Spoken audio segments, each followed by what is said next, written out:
Patuloy ang paalala ng Philippine Institute of Volcanology and Seismology o PHIVOLCS sa publiko na manatiling maingat bunsod sa pagsabog ng Bulkan Taal sa lalawigan ng Batangas kahapon.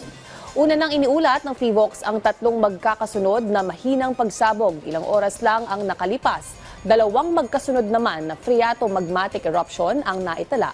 Nagdulot ito ng 1,200 hanggang 2,100 meters na usok. Bukod sa pagsabog, nakapagtala rin ng PHIVOLCS ng 10 volcanic earthquakes. Ayon kay PHIVOLCS Director Dr. Teresito Bacolcol, normal pa ang kilos ng bulkan at hindi ito indikasyon na may magma na umaakyat palabas sa bunga ng bulkan.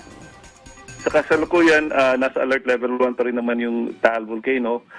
Ibig sabihin may aktibidad, ngunit wala pang indikasyon na may magma na umaakyat. Wala naman po tayong dapat ipangamba sa ngayon, ngunit kailangan tayong manatiling maingat at maging vigilant. Ang mga nangyayari na ay mga minor phreatic at phreatomagmatic eruptions lamang na which is usual sa nangyayari sa Taal kapag nagkakaroon ng pressure build-up sa ilalim ng lawa.